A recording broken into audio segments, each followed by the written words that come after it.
Thanks so much for coming today to our PolyConnect lunch. We're honored here to have Alexis talk about her profession in pediatric medicine, and specifically an ear, nose, and throat doctor. And she talked to you about her career path and experience. So please ask her questions as well. Hi everybody, thanks for coming. Thank you for having me. So I'll open it up to questions after, but I'll just tell you sort of what happened to me after poly. I was class of 01, and that was a long, long time ago. But when I was in high school, I liked everything. I liked art, I liked music, I liked everything, science, and I was like, I'm gonna be a doctor. A lot of my people in my family were doctors, and I was like, well, that's cool. You get to help people, and there's science, and I think that's cool. You can travel. Everyone needs a doctor. So I went to Wash U for undergrad, and I thought that, I was like, we got this. We're gonna do the pre-med course, and I got my butt kicked. I'm just gonna tell you, it was so kicked. So I, was like, well, this is a little scary. There's 400 people in my class. I'm sure a lot of your guys' classes are, 20, 30 people. Your teachers know you. If you're bombing something, everybody knows. Your teachers will say, hey, work on that. Well, 400 people, a million other wonderful things to do in undergrad. By the time I was going down the road of disaster, I didn't even know. It was too late. There was no saving me. I didn't know my teacher. I didn't know my TA. I didn't know what to do exactly, and it was a bummer. And so I bombed chemistry, I bombed calculus, and I said, well, I like all these other classes, so science, medicine, probably not for me. I'll do psychology, and I was bummed. I wasn't used to failure, and it was really a big shock to me. It's a totally different way of learning in college, and that was, a big issue. And so I said, that's fine, I'll do psychology. I like psychology. I had a great time. I took every random class that you can think of in undergrad. I mean, Indigenous Peoples and Movements of Latin America, and I learned Spanish, and I took anthropology, and I got a photo minor, and I loved every minute of college. And I volunteered a lot because I wasn't stuck miserably studying a subject that I was terrible at. And I got to see different things about the world and about what I was looking for in a career. And I kind of came back to medicine, and I met with actually a very famous alumni, Dr. Drew. I don't know if you guys, is he still, famous? He was so famous back on Loveline. But I met him through Poly, and he said, no, you need to become a doctor. He said, everything that you do and that you like, you use in medicine. You use art in medicine, you use psychology for sure in medicine. And all of these different interests you have, you can still do in a field like medicine. So he said, come volunteer with me. And so I started after my freshman year of college volunteering at he worked at addiction medicine in Pasadena. And it was a game changer. It was really, really interesting experience to see medicine is not general chemistry. Medicine is not calculus and integrals and all of these things. It's it's so different. It's art. It's more art than science, in my opinion. And learning people and feeling people out, that's not something a textbook can teach. And I said, I love this. This is awesome. I thought it was fun, it was sad, it was crazy, it was challenging and frustrating at times, but it was something that you could do your whole life and you would never be bored, ever, ever, ever. And so I was like, well, now we have to change my plan because this is what I want to do. And one thing I noticed that the difference between medicine and psychology was, and that Dr. Drew talked to me a lot about, was that you can be a real leader as a doctor. And as a psychologist or anyone, you can be an amazing leader. But as a doctor, you often get a lot of awesome opportunities for them. So I said, you know what, I'm going to take a little extra time. I'm going to have the broad liberal arts experience that was just so much fun to me and take every class I want and then crack down after I graduate from undergrad. And after I graduated from undergrad, I went to Scripps in Claremont, which was small class sizes, nice, teachers knew me, teachers, were easily accessible. It was a very different experience. And so for me and my learning style, that's what I needed. I was 4 years older, and that was a big difference. I learned kind of how to study on my own and not have a teacher tap me on the shoulder and say, hey, you need to do that work over there. So I was very much more prepared. I had seen what medicine looked like, and I knew what I was working towards. And it wasn't organic chemistry lab. It was a very different thing that I knew I wanted to do, and I knew that I would be good at. So I had to, jump this hoop and jump through this hoop, and I did it. I loved it. I took a year off afterwards to apply to med schools because I wanted to go to USC. And in that year, I knew I was going to be stuck working and studying for a long time, so I lived in Mammoth for a little while, and I traveled through Asia, and I did all of these things. And it's funny now looking back, everything helps prepare you for what you're going to do when you grow up. And if you take a little extra time, sometimes it's a nice way to figure out what you want. Because I didn't know what I wanted at 16 or 17. I thought medicine, oh, that's cool. Sure, why not? But if you see it, and anything you want to do, if you see what it looks like and you see what it is in reality, I think it really helps force you to have a goal, to know what you're working towards, and it's not as abstract. And it also makes sure that it's something you actually really do want to do. And that was a really awesome experience for me. I went to USC for med school, and I went there for residency. Med school was like the most fun I ever had. It was so great, even though it was hard. I was in a different place, and I knew how to study, and I knew how to be a good student. And I got to have fun with all these people that had similar interests to me. And then residency was not so fun, but you just gotta do it. And now I work at Huntington Hospital. I'm a pediatric ear, nose, and throat doctor. And that's doing things like taking out tonsils and fixing nosebleeds and putting in ear tubes. And they sound simple, but it's helping people hear, especially kids, helping kids hear, helping them learn, helping them eat. I see a lot of babies that can't eat very well. And it's such a rewarding job. And so if you guys are interested in medicine, just know that what medicine is in reality is very different than what you study. And it's okay to take extra time. I think that's like the best advice, because I felt really crummy taking that extra time. And once I did it, looking back now, it's 2 years is nothing. Those extra time I took, it made me who I am today. It made me feel like I could sit down and study for a year without getting out of my chair, and know that I kind of had some awesome experiences and I wasn't missing out. And I think that when you start at age 17 or 18, when you're an undergrad, it's okay to not know what you want to do.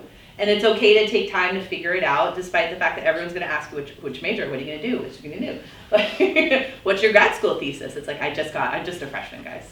So I think that it's nice to know that it's okay to take time, and looking back 2 years makes no difference. And I don't know if anyone would tell me that, my 17-year-old self, if I would have believed you. But believe me, I think I had a really good time. It's not entirely about where you end up. It's about the path that you take to get there. And if you have fun, that's really nice. And if it helps prepare you, it's really nice. Because in medicine, I think back, like Mr. Schaefer's cloisonne is like surgery. I mean, like these fine hand things that you learn in art. Or looking at a patient, I look at a lot of patients and look at their faces and stuff. That's art. I mean, that's completely looking about 2D design, 3D design classes that I took. Speaking Spanish, learning psychology. I have so many patients that don't even have anything wrong with them in private practice. And just figuring out, like, why are they scared? What's going on? And being able to read a patient is really, really helpful. And that's not something I learned in science class. And you 100% need the science classes, and you need to know the fundamentals of how the body works. And it's cool to look back and say, like, oh, that's why I learned Puiseux's law, or that's why I learned, some of these things. And so it all comes together in a really cool way. And it is an option for people that, even if you're not like science pre-med, I love to study, and I know what I want to do. For other people too, it's a really good option. And so, what else do I have to say? I'll open up to questions in a second, but my job is busy. It's a lot of responsibility. I see about 30 patients a day in the office, or do like 10 surgeries a day, and it's a lot of people that need help, and it's tiring, but it's so fun. I'm not bored once. There's a ton of international opportunities, and that's been really fun. I go to Mexico sometimes. I haven't in a while, but to see what it looks like to provide healthcare to places that don't have PPO insurance and doctors and all this network of how to take care of people. And so I think that's a really cool eye-opening experience to do if you have options. So there's no perfect path to take, and it's about figuring out what works for you guys. And mine took 2 years, and it was no big deal. But that's me. And I want to answer questions. I don't know what you guys would be interested in learning about, but about medicine or pre-med or anything like that, I'm happy to answer if you have any. Were there any opportunities that you took advantage of in high school, like volunteering at a hospital, like at Huntington, or something that you did that like helped you to? I volunteered at Huntington during my post-bac program, so after undergrad. And I would totally recommend you guys doing it sooner, because I thought that was a really great way to see what medicine looks like in action. I volunteered in the emergency department, and then I translated for a little while. And even things like reading through charts, like doing research or a little chart review for a doctor that you know. I found that really interesting and did that at the psych hospital that I volunteered at. Just learning about the language of medicine and learning about these types of things. I mean, people tell you so many things as a doctor, and it's really interesting to read about. It's like a good novel sometimes, it's really sad sometimes, but reading charts was a really nice option for me before, because once you're a med student, they throw you in and you can, draw blood and touch patients and stuff, but before then you're a little more hands-off. But I think as a high schooler, you could completely volunteer at Huntington and see things clinically. You could also get involved in doing chart reviews or something like that for a doctor, or for, I did my undergrad, I did it with that institution, but I'm sure USC has a lot of options. And even hands-off work is still really educational to kind of learn the different things and facets of medicine. And then international trips. I think that international trips, we've taken high schoolers before. I did a couple trips to Baja California, and that's a really awesome experience. And there's a lot of need for healthcare to be provided. So if you speak another language, to go help translate for those groups is really easy. And my philosophy is that it doesn't hurt to just ask those people. Like if you feel like, oh, that group looks really interesting, but maybe they don't have a spot for a high schooler, just ask them. You can always ask people. You can always ask a doctor that you're interested in, like, could I come shadow you? And it might not be like a formal program, but I mean, most people, feel like understand what it's like to go through this training process and are happy to share their experience with you.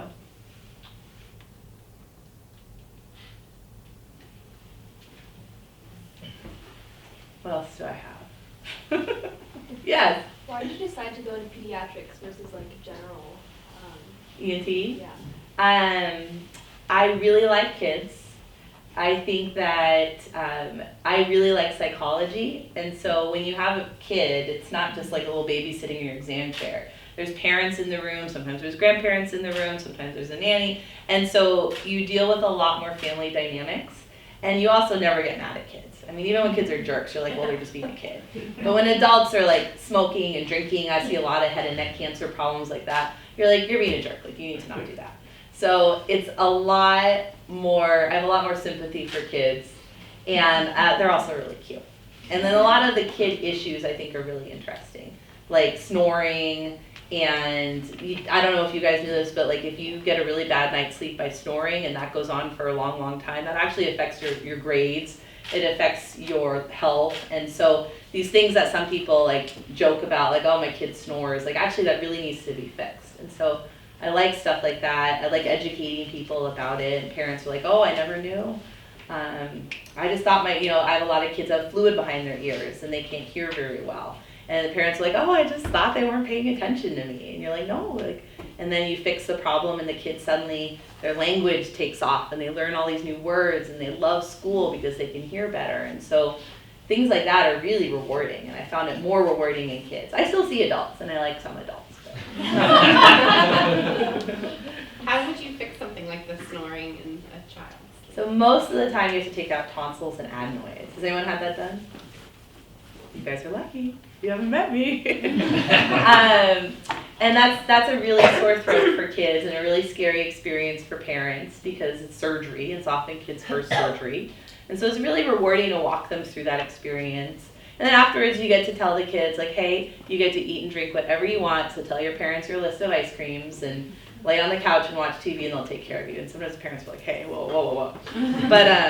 But so that's typically how we fix it for kids that snore. And sometimes they don't need surgery, and it's really nice to say, hey, just give them a little time and they'll get better on their own. Yeah.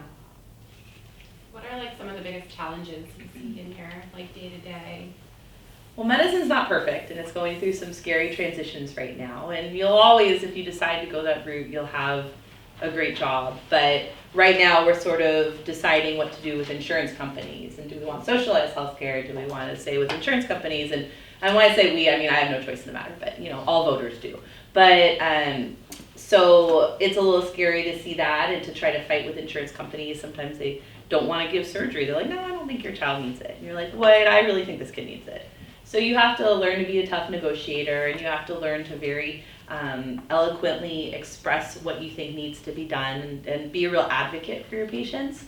And I feel very passionate about my patients, and so it's fun to do, but it's also frustrating because you could see 10 patients in the time you were on the hold with the insurance company.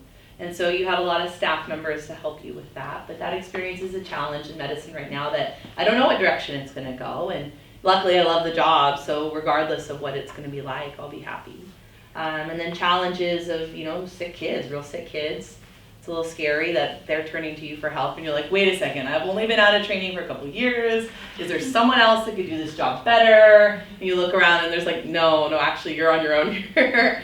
And so it's a lot of responsibility. I mean, you're dealing with people's lives and their health, and that could be scary, but you also, as you go along, are like, okay, I've learned what I need to do, and I know how to take care of people, and you do it. Surgeries, like when you do a surgery, you go in there and you're like, oh man, can I phone a friend? But you can't phone a friend. You did all this training. I mean, it's 4 years of med school. It is 5 years of residency. I did a 6-year in pediatrics. That's a lot of training, and some you have to give yourself a pep talk. You have to say, like, this is your time, you must suck it up, you're a big kid, and you must do this, and you do it. And then you're really happy that you did it. So, it's scary, and I think you guys probably have similar conversations with yourself in a non-schizophrenic manner. And, I don't know if I could do it, and then you do it, and it feels really good. And you should always take a minute to be like, yeah, I did it. See that? I just did that. I think that in my field, and I think in a lot of people that are trained to do really well, be really successful, we're our worst critics. And so, I see 10 patients I did great, and one patient had a problem, and I just fixate, oh, I did that one wrong, oh, that looks terrible. But you never pause to think about all the good stuff that you did. And you should always do that, because self-confidence really helps you. It helps you succeed. It helps you come off well to other people. When you're interviewing for college and med school and stuff, when you go in and you're like, you're not a jerk, you're like, I got this, I have what you guys need, and people really respond well to that, and it's helpful. So I think that applies to anything.